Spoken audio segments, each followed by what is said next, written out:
Coming up on today's episode of Airborne Unlimited, will we finally find out if aliens exist at Area 51? Concorde test pilot has gone west. The courts may decide UAV privacy issues.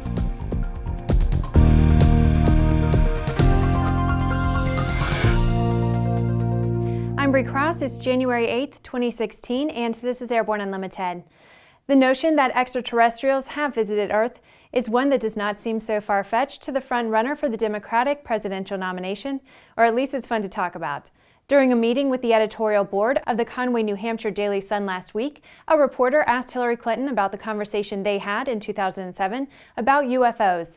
The Daily Sun reports that Clinton seemed to have fun discussing this topic and the topic of Area 51, saying, quote, "Yes, I'm going to get to the bottom of it."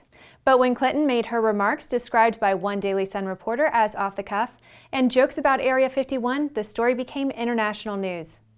So, while Bill did investigate both Area 51 and Roswell during his presidency, we now have the possibility of the case being reopened with Hillary's UFO campaign promise. Let's remember when the fictional president in the movie Independence Day expressed surprise that he wasn't told about aliens at Area 51, he was told that withholding this information provided him with plausible deniability.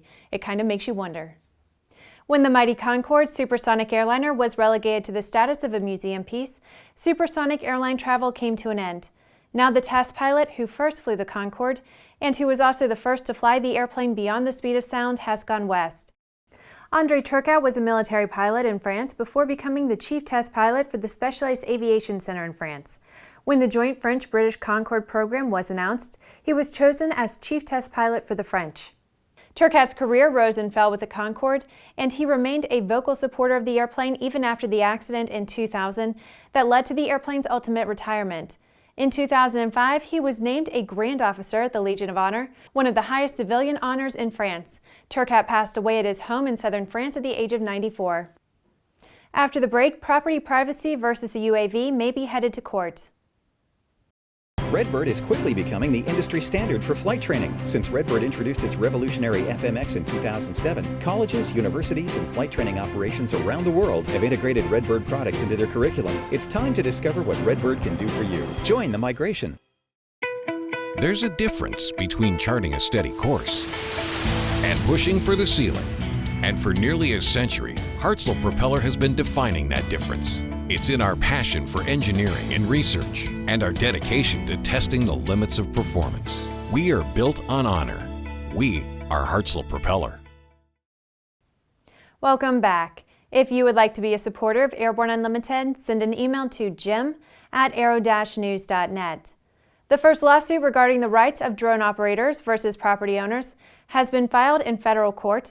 Kentucky resident David Boggs filed a suit in the United States District Court of Western Kentucky, asking the court to define clearly the rights of aircraft operators and property owners as they relate to unmanned aircraft. The lawsuit stems from an incident last year in which a Hillview, Kentucky resident shot down an unmanned aircraft being flown by Boggs, claiming that the drone had trespassed and invaded his privacy.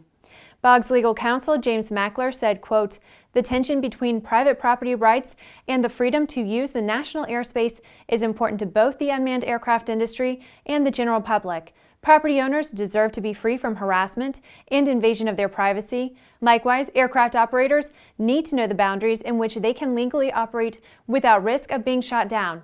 This lawsuit will give clarity to everyone," end quote. While the FAA seems to be celebrating its drone registration requirements, they have still failed to produce any regulatory guidance regarding the operation of non-commercial drones. After these messages, Embry-Riddle expands simulator capability. Concorde's recombinant gas RG series sealed battery technology produces a high-performance battery with the advantages of being pre-tested and fully charged at the factory. Find out more about Concorde's entire line of batteries at www.concordebattery.com. Concorde, the heart of your aircraft. Sandia introduces the new SAI 340 Quattro TSO'd airspeed, attitude, altitude, and slip. With integral backup battery, safety never looked so good. See it now at www.sandia.aero.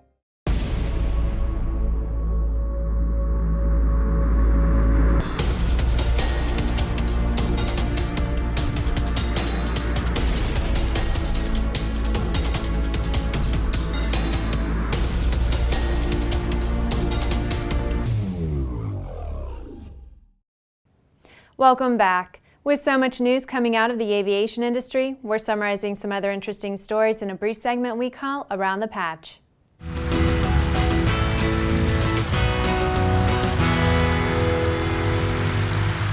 The Embry-Riddle Aeronautical University Daytona Beach campus recently converted their elite RC-1 advanced aviation training device from conventional gauges to a G1000 glass cockpit. The RC-1000 is capable of emulating 9 aircraft models, with plans to expand that list in the future. Southwest Airlines has filed a development plan for a 14-acre tract of land near Dallas Love Field to expand its training facility there.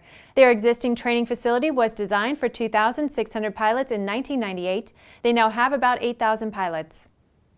Passengers on Malaysian Airlines flights to Europe January 5th were not allowed to check their baggage due to strong headwinds and safety concerns about flights over Egypt. No other airline reported any such issues, and Malaysia was the only airline to impose those restrictions. The U.S. Navy modified a contract with Northrop Grumman Corporation for non-recurring engineering and recurring support to configure the first Japanese E-2D Advanced Hawkeye. Northrop Grumman will configure the Japanese E-2D aircraft utilizing the same multi-year production line as used for the U.S. aircraft. NASA says the nation's airlines could realize more than $250 billion in savings in the near future. This is thanks to the green-related technologies developed and refined by the agency's aeronautics researchers during the past 6 years. It's the Go Green to See Green concept.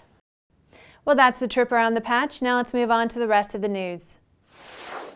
Liberty University in Lynchburg, Virginia has closed on the purchase of nearby New London Airport for $1.8 million. They have plans to make improvements at the airport and expand the offerings of its aviation school. The News and Advanced newspaper reports that while there are not yet more specific plans for the field, it will remain open for use by the general aviation community. Falwell Airport, located in Lynchburg, Virginia, is also used by the university. However, the university does not own it. Liberty University also owns Freedom Aviation, the FBO it acquired at the Lynchburg Airport. It's not known whether the FBO at New London would become a part of Freedom Aviation or would be operated independently. Well, that's our program for today. Remember to get comprehensive real-time 24/7 coverage of the latest aviation and aerospace stories anytime at aero-news.net. Remember that Airborne Unlimited is streamed daily Monday through Friday, with additional breaking news bulletins for important stories that fall outside of our normal deadlines. Please join us and a growing roster of over 100 outstanding industry associations and organizations every weekday for the best in aviation and aerospace news from the staff of the Aero-News Network, the aviation world's most comprehensive news and information resource. Have a wonderful weekend. We will see you Monday.